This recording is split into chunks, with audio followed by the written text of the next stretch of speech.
오늘 잠언 말씀 함께 보겠습니다. 잠언 말씀 30장 15절로 20절 말씀입니다.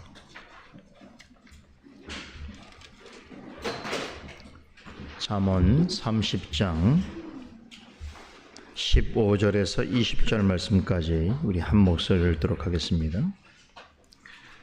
거머리에게는 두 딸이 있어 다고다고 하느니라. 족한 줄을 알지 못하여 족하다 하지 아니하는 것이 서너 있나니 곧 음보와 아이 베지 못하는 태와 물로 채울 수 없는 땅과 족하다 하지 아니하는 불이니라.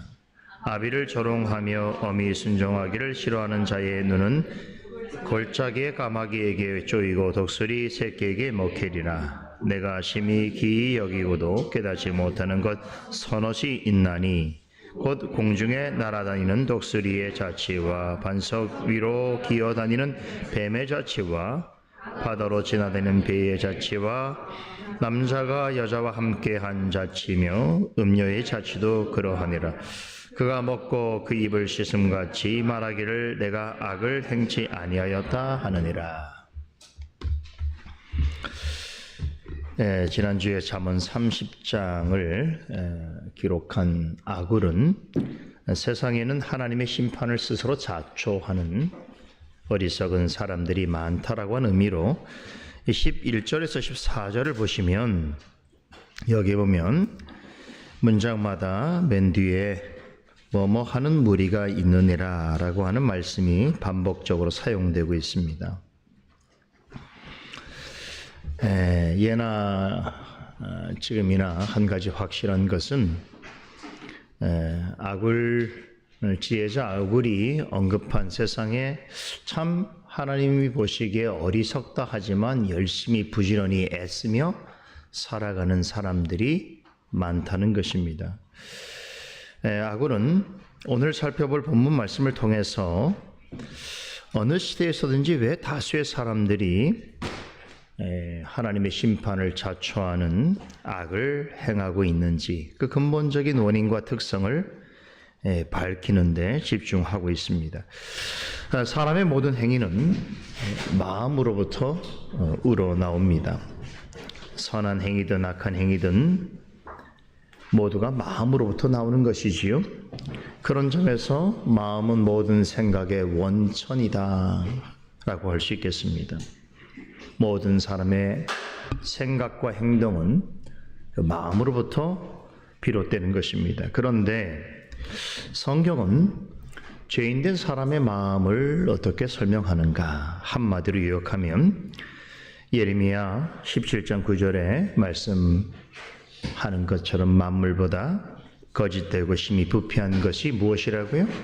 사람의 마음이라 라고 정의했습니다. 하나님으로부터 멀리 떠나 있는 사람의 마음은 죄를 양산하는 죄의 공장과 같습니다. 공장에서 많은 물건들이 만들어지지요. 그런데 부패한 사람의 마음은 하나님으로부터 멀리 떠나 있는 또 하나님의 법을 벗어나 있는 모든 것들을 만드는 죄의 공장과 같은 것입니다. 잠언 기자는 본문 15절에서 하나님 앞에서 이처럼 거짓되고 부패한 마음을 두 딸을 가진 거머리로 표현합니다. 본문을 다시 보겠습니다. 거머리에게는 두 딸이 있어 다고다고 하느니라. 족한 줄을 알지 못하며 족하다 하지 아니하는 것이 서너시 있다라고 밝히지요. 여러분 거머리 아시죠? 아마 우리 어린 자녀들은 거머리를 모를 수 있는데, 그러나 우리가 이전에 저도 예전 시골에서 논과 밭에 가면 참 거머리들이 많았습니다. 참 거머리는 참 징그럽죠. 생김새도 거무튀튀하기도 하고 또 좀 음침하게 생겼는데, 이 거머리는 그 하천이나 논밭 같은 데 기생하면서 살아있는 생물체의 몸에 붙어서 피를 빨아먹습니다. 그런데 그 몸이 이렇게 보면은 이렇게 온 마디가 주름이 젖어 있죠.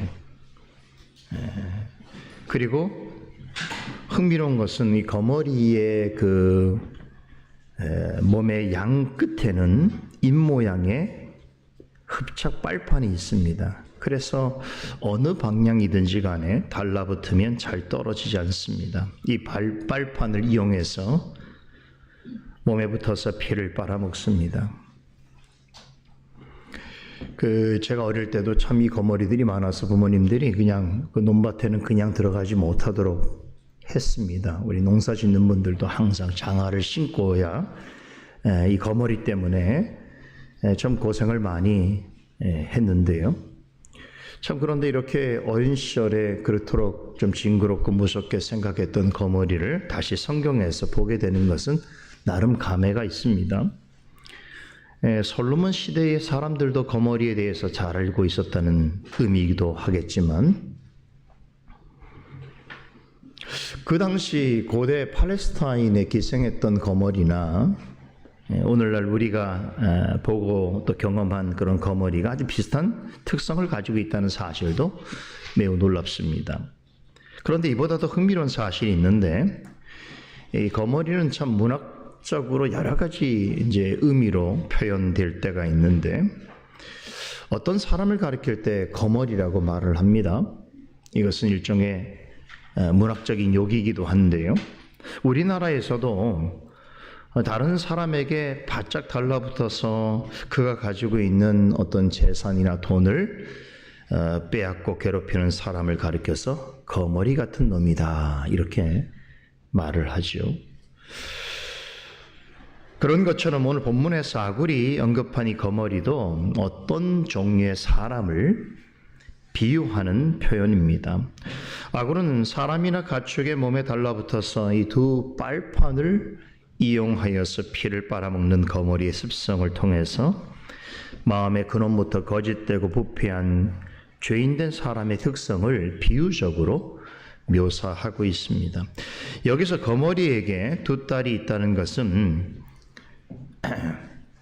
말씀드린 대로 거머리에 몸통 양끝에 붙어 있는 두 개의 빨판을 의미하는 것이죠. 두 개의 빨판을 가지고 어느 방향에서든지 사람 몸에 붙기만 하면은 피를 빨아먹는 그런 습성을 지니고 있는 거머리를 의인화법으로 표현한 것입니다.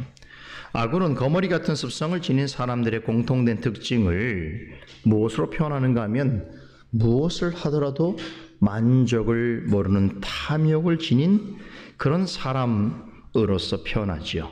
그러면서 그에 이에 해당하는 서너 가지 특성을 직접 언급하는데 16절에 기록되어 있습니다. 첫째는 거머리처럼 만족을 모르는 사람의 마음은 음부와 같다라고 합니다. 음부는 죽음을 뜻하지요.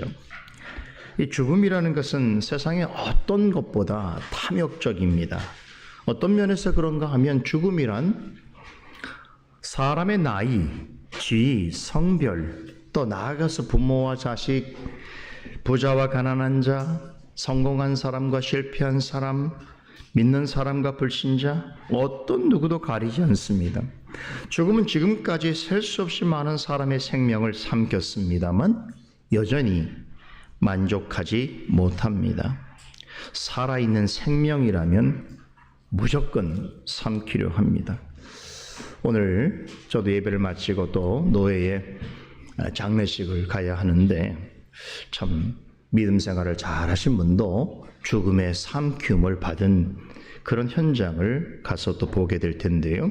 이 죽음이라는 것은 이렇게 만족을 모르는 거머리에 탐욕을 가진 것 같다. 이렇게 지혜자가 설명합니다. 둘째는 하나님을 떠나 사는 사람들의 탐욕을 아이 베지 못하는 태에 비유하고 있습니다.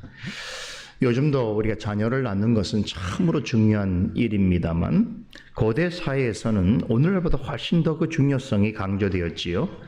아이를 갖고 낳는 것은 그 개인의 어떤 선택의 문제가 아니라 가문의 운명과 부족의 존속과도 직접적으로 연관되어 있었기 때문에 옛사람들은 어떻게든 자녀를 많이 낳으려고 했습니다. 혹여 아이를 갖지 못하는 여인이 있다고 한다면 정말로 아이를 갖기를 누구보다 간절히 바랄 수밖에 없었던 것이죠. 라헬 기억하시죠? 요셉의 어머니 라헬, 사무엘의 어머니 한나도 마찬가지입니다. 아이를 베지 못하는 여인의 태는 아이를 가질 때까지는 안정하지 못합니다. 아굴은 이렇게 아이를 베지 못하는 여인의 태를 자기가 원하는 것을 갖기 전까지는 견딜 수 없는 그런 사람의 탐욕에 비유하고 있습니다. 셋째, 인간의 탐욕스러운 마음을 물로 채울 수 없는 땅으로 비유합니다. 예나 지금이나 이 팔레스타인 땅은 매우 메말라 있습니다. 비가 안 오는 것은 아니죠. 팔레스타인 땅에도 우기라는 것이 있습니다. 그래서 비가 세차게 내릴 때도 있는데, 그런데 이 메마른 땅에 비가 내리면 순식간에 물기를 다 흡수해 버립니다. 이런 풍토를 지닌 땅이기 때문에 그런 곳에서는 우리 한국 땅에서는 늘 보게 되어지는 강이라고 하는 것은 형성될 수 없습니다. 비가 올 때만 잠시 물이 흐르다가 금세 말라버리는 것이지요. 사람의 탐욕이 이와 비슷하다는 것입니다. 팔레스타인에서의 땅은 비가 올 때만 물이 넘칠 뿐 시간이 지나면 금방 메말라지는 것처럼 거짓되고 부패한 사람의 마음은 하나님으로부터 좋은 것을 받을 때만 좋아할 뿐 만족해 하지 않는다는 것입니다. 하나님께서 베푸시는 은총을 받아 누리면서도 그것을 금세 잊어버리고 더 많은 것을 갖지 못함에 대하여 늘 불평하고 원망한다는 것이지요. 아굴은 하나님을 떠나 있는 인간의 부패한 습성을 물로 채울 수 없는 땅으로 비유하고 있습니다. 마지막 넷째, 이처럼 만족을 모르는 인간의 마음을 뭐든 다 태우는 불로 비유합니다. 여러분, 불이 무섭습니다. 불에는 타지 않는 것이 없습니다. 이번에 이 경상도 지역에 있었던 초대형 산불, 오늘 우리 예배 시간에 산불 피해를 위한 구제 헌금을 함께 나누게 될 텐데, 여러분 우리가 현장에 직접 가보지는 않았어도 매스컴을 통해서 그 산불이 일어난 것을 보게 되면 정말 참 불은 무서운 것이구나라고 하는 생각을 절로 갖게 되는 것이지요. 여러분, 작은 불도 무섭지만 큰 불은 태우지 않는 것이 없습니다. 아무리 어떤 사람이 평생을 들여서 소중하게 가꾸고 또 소유하고 있는 것이라도 큰 불 한 번 나면 다 재가 되어버립니다. 불은 스스로 만족하지 않습니다. 할 수만 있다면 더 많은 것을 불살라 버리려 합니다. 인간의 탐욕은 이러한 불의 특성을 닮았습니다. 탐욕이 큰 사람일수록 삶의 만족도가 매우 낮습니다. 이것은 돈이 많느냐 적으냐고 상관없습니다. 돈 많은 사람일수록 더 탐욕적일 수 있는데 그런 사람은 삶의 만족도가 적습니다. 반면에 그런 사람 때문에 주변 사람들이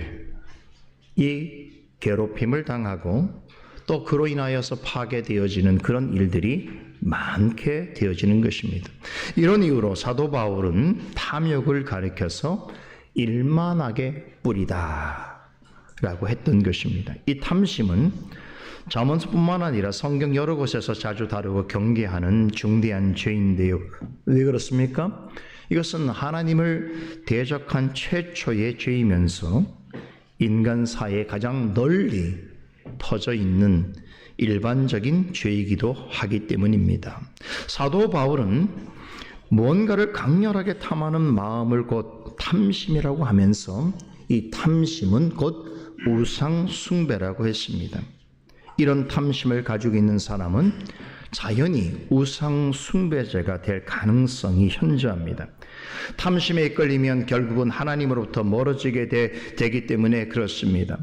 하나님으로부터 멀어지게 되는 이유가 하나님보다 다른 것에 마음을 빼앗겼든지 아니면 하나님이 아닌 다른 것을 신처럼 섬기고 따르고자 하기 때문인지 각자의 상황에 다를 수 있겠습니다만 하나님 자신과 하나님이 주신 것에 만족하지 못하고 감사하지 않는 사람은 우상 숭배자가 될 가능성이 매우 높습니다.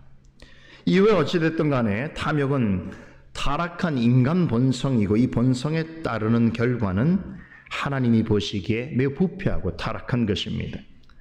그런데 사람들은 이 일을 별로 별일 아니라고 생각합니다. 왜 그렇습니까? 주변에 있는 사람들이 마음에 탐심을 가졌다고 하더라도 그것이 죄라고 생각하거나 우상 숭배라고 생각하는 사람들이 없기 때문에 그렇습니다. 그래서 마음에 탐심을 가지고 우상 숭배적인 삶을 살아가더라도 그것이 별일 아니라고 생각합니다. 악으로는 이런 특성을 지닌 자들은 하나님의 심판의 대상이 될 것이며 그 심판은 대단히 처절할 것에 대해서 이어지는 17절 말씀에 다음과 같이 강조합니다. 17절 봅니다. 아비를 조롱하고 어미를 순종하기를 싫어하는 자의 눈은 골짜기에 까마귀에게 쪼이고 독수리 새끼에게 먹히리라 라고 하지요. 여기 보면 앞에 아비와 어미에 대해서 언급하는 부분은 우리가 전에 살펴봤던 11절에서 전한 말씀을 반복하는 것 같아서 의아하게 여길 수도 있겠습니다만 여기에 등장하는 까마귀와 독수리 우리가 주목해 봐야 합니다. 이 또한 비유인데 이것은 하나님의 계명을 어기고 불순종하는 것이 얼마나 무서운 심판을 초래하는 것인가에 대해서 말해주고 있습니다. 여러분, 까마귀 떼, 독수리 떼의 공통점이 뭡니까? 죽은 사체, 동물의 사체를 뜯어먹는 것입니다. 그처럼 하나님의 말씀에서 벗어난 사람은 마지막 날에 까마귀와 독수리에게 몸이 쪼이고 눈이 파인 것 같은 끔찍하고 무서운 심판이 있을 것을 예고하는 말씀인 것입니다. 그런데 악으로는 마음에 탐심이 가득하여 하나님을 대적하는 삶을 살아가는 사람들이 그런 사람들을 바라보면서 몇 가지 기이한 모습을 발견합니다. 그 내용이 19절에서 20절에 기록되어 있는데요.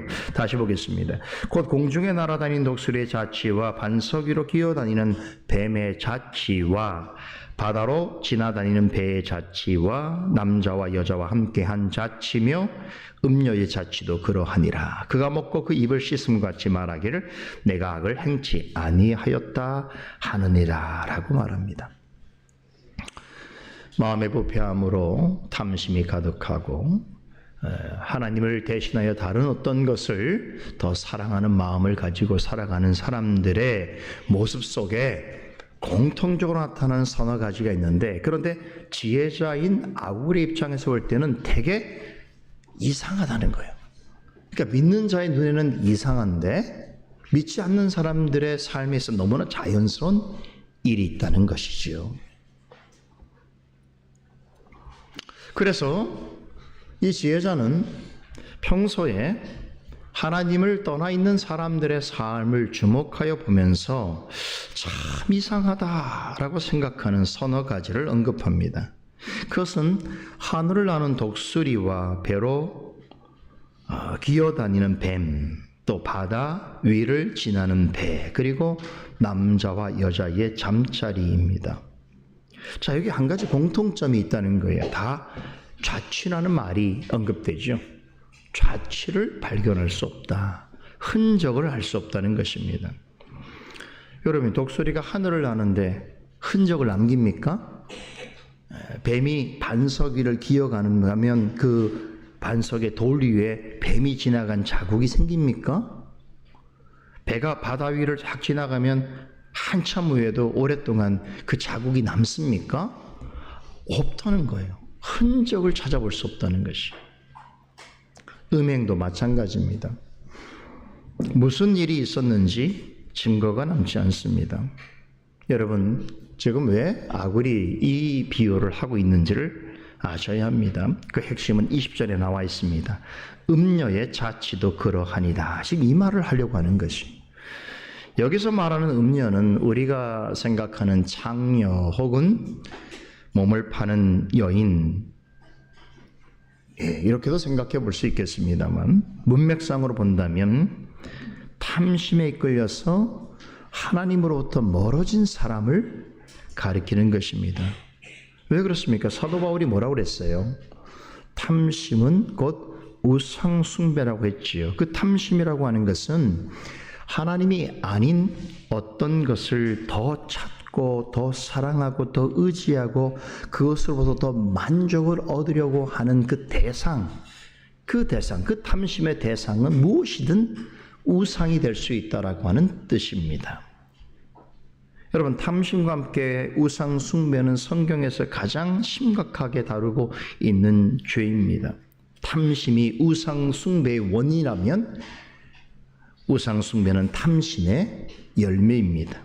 우상 숭배는 십계명에서 하나님과 관련된 그 율법 있죠. 1계명에서 4계명, 하나님에 관하여서 언급하는 이 계명, 이 첫 번째에서 네 번째 계명에 다 우상 숭배에 관한 교훈이 나옵니다. 하나님은 나 외에 다른 신들을 두지 말라고 하십니다. 그 신들을 새기지도 말고 두지도 말 것이며 그것들의 이름을 부르거나 찾고 의지하지 말라고 하십니다. 그것은 하나님을 망령되이 일컫는 것이라고 말씀하십니다. 왜 십계명의 첫 세 계명에서 이 같은 교훈을 전해 주시는가? 우상 숭배는 하나님께 하는 영적인 간음이기 때문입니다. 20절에 음녀는 우상 숭배를 서슴지 않고 행하는 자를 가리키는 것입니다. 보이는 우상 앞에 머리를 조아리고 예배하는 것만 우상 숭배가 아닙니다. 탐심이 우상 숭배라고 했어요. 마음으로 하나님이 아닌 다른 것을 하나님보다 더 좋아하고 사랑함으로 인해서 하나님을 마음으로부터 몰아내고 하나님에 대하여서 무감각해지면서 급기야 하나님을 멀리하게 되어지는, 그렇게 만드는 모든 것은 우상 숭배일 수 있다는 것입니다.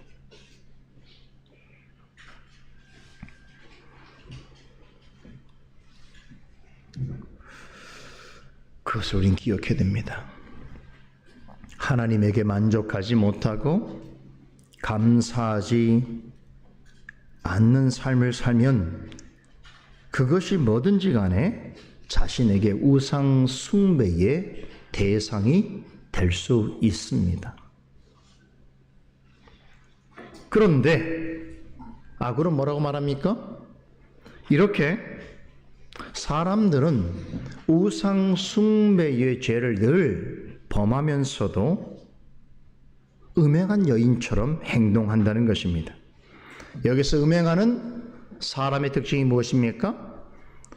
은밀하게 행동한다는 것이, 나쁜 짓을 하고도 마치 안 한 것처럼 행동하고 그것이 잘못한 일이 아니라고 생각합니다. 20절에 언급된 것 같이 음녀는 음행을 하고도 나는 아무런 악행을 한 일이 없다라고 잡아댑니다. 음녀는 음행을 해도 흔적을 남기지 않습니다. 아무도 본 사람이 없고 증거도 없으니 자신은 잘못한 일이 아니라며 시치미를 댑니다. 이것이 아굴이 발견하게 된 이 땅에서 우상 숭배적인 삶을 자연스럽게 살아가는 사람들의 모습이요, 믿는 자의 눈에서 볼 때는 참으로 이상하기 그지없는 삶의 모습인 것입니다.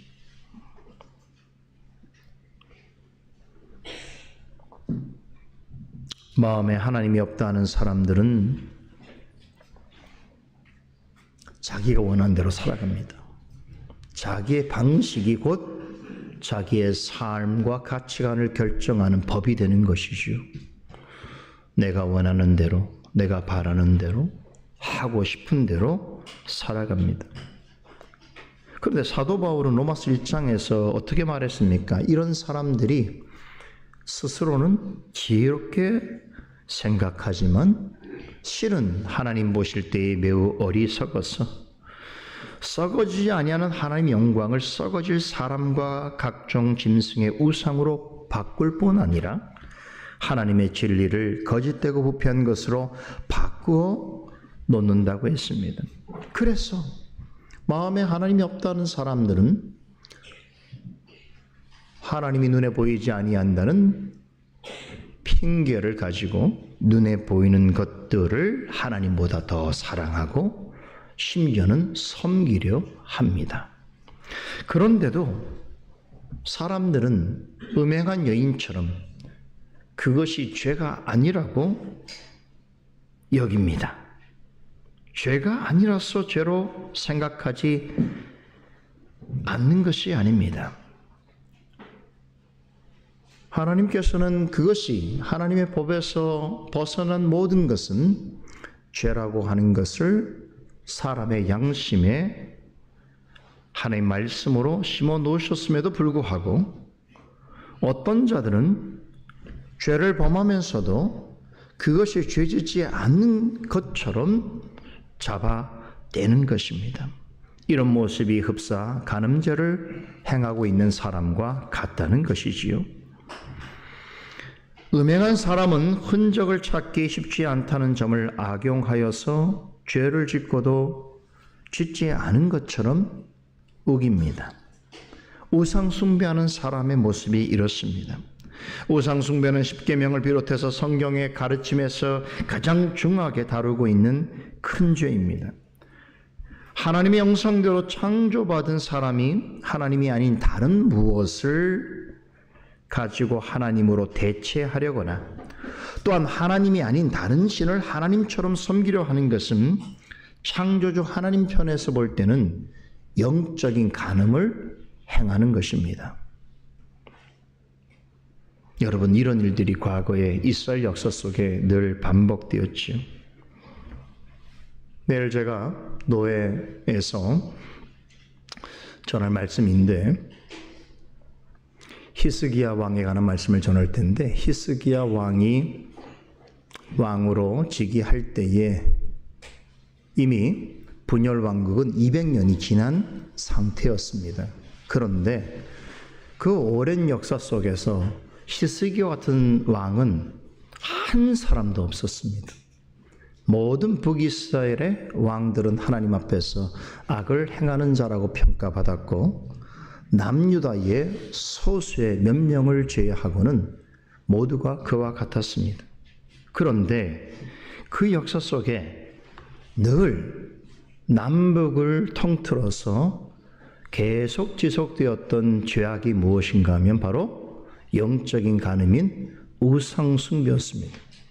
우상숭배를 빌미로 거짓 선자들이 거짓된 예배를 창안하고 그 거짓된 예배를 통하여 백성을 현혹하여서 결국 정치적으로 도덕적으로도 타락한 시대를 이어가게 되었습니다. 그 일을 단번에 중단시킨 사람이 히스기야입니다. 내일 설교 들러보세요. 개의 설교. 웃어줘야 되는데 여러분들.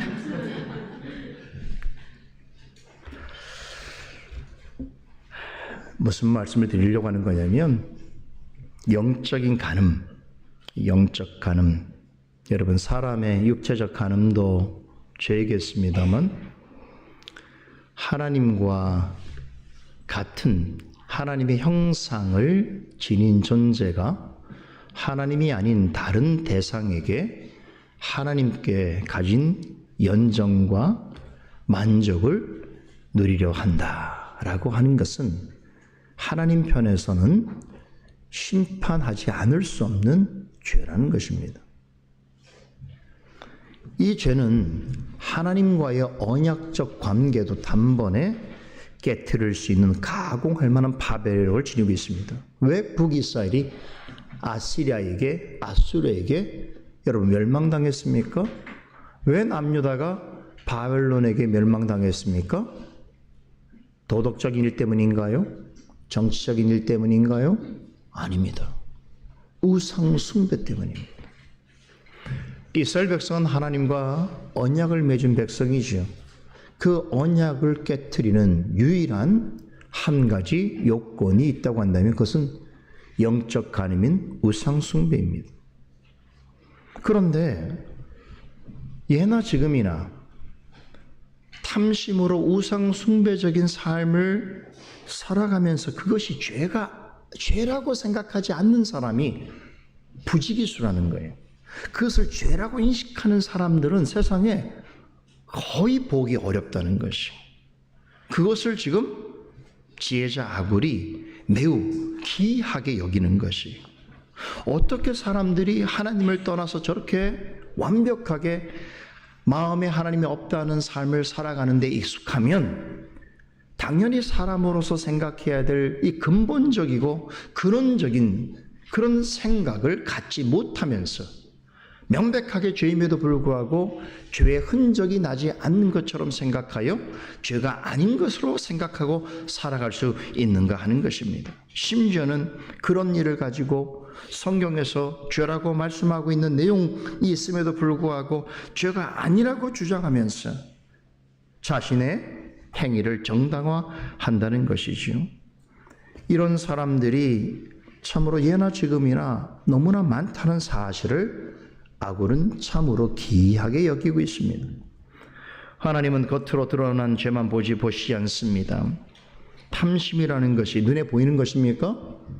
탐심은 열매로 드러나기 전까지는 그 마음에 탐심이라고 하는 죄가 있는지를 우리는 알 수가 없는 것이지요. 다시 말하면 사람들은 탐심이 드러나기 전까지는 그 탐심의 흔적을 발견할 수가 없습니다. 그러나 하나님께서는 사람들의 흔적을 찾아볼 수 없는 마음의 깊은 곳까지 들여다보십니다. 모든 은밀한 죄까지 다 살펴보십니다. 사람은 죄를 숨길 수 있고 죄의 흔적을 가릴 수 있지만 하나님은 속일 수 없습니다. 하나님은 회개하지 않는 모든 죄인을 무서운 심판에 처할 권능과 자격을 지니고 있는 유일하신 분이십니다. 그러나 동시에 아무리 큰 죄를 지었다 하더라도 정직하게 회개하고 돌아오는 자에게는 무엇이든지 다 받아주시고 마치 그가 한 잘못조차 없는 것처럼 용서해 주시는 분이시기도 하십니다. 지혜자 아굴이 오늘 본문을 통해서 전하고자 하는 핵심은 바로 여기 있습니다. 하나님 앞에서 숨겨지거나 가려질 죄가 없다. 하나님은 그 누구도 속일 수 없다. 하나님은 숨겨진 죄라도 찾아내어서 벌하신다. 지금 이것만을 전하려고 하는 것이 아닙니다. 매우 역설적인 교훈이에요. 그럼에도 세상에는 하나님을 마치 아무것도 모르는 분으로 생각하여서 죄를 더 범하고 죄악된 생활을 즐기는 사람들이 많다는 것입니다. 회개하면 살 길이 보장되어 있는데도 죄의 즐거움에 빠져서 스스로 무서운 심판을 초래하는 이들이 너무나 많다는 것이지요. 하나님께서는 아굴의 입술을 통해서 이런 세태를 고발하고 계십니다. 그 이유는 죄인일지라도 심판을 면하고 영생 얻는 길을 가르쳐 주시기 위해서입니다. 하나님께서는 말씀을 통해서 영생 얻는 길을 가르쳐 주십니다. 따라서 심판을 면하고 영생을 얻고자 한다면 누구든지 하나님의 말씀에 귀를 기울여야 합니다. 그리고 말씀을 신중하게 듣고 순종해야 합니다. 이것이 하나님이 보시기에 지혜로운 사람이다. 바로 이것이 오늘 아굴 지혜자를 통하여 우리에게 주시는 교훈입니다. 기도하겠습니다. 거룩하신 하나님, 오늘도 하나님이 주실 지혜를 구하며 나아갑니다. 이 복되고 존귀한 날에 우리를 이 자리로 인도하신 하나님의 특별하신 뜻을 생각합니다. 오늘도 하나님 보시기에 지혜로운 사람으로 하나님 앞에 나아가도록 인도하여 주시옵소서. 감사드리며 예수님 이름으로 기도드리옵나이다. 아멘.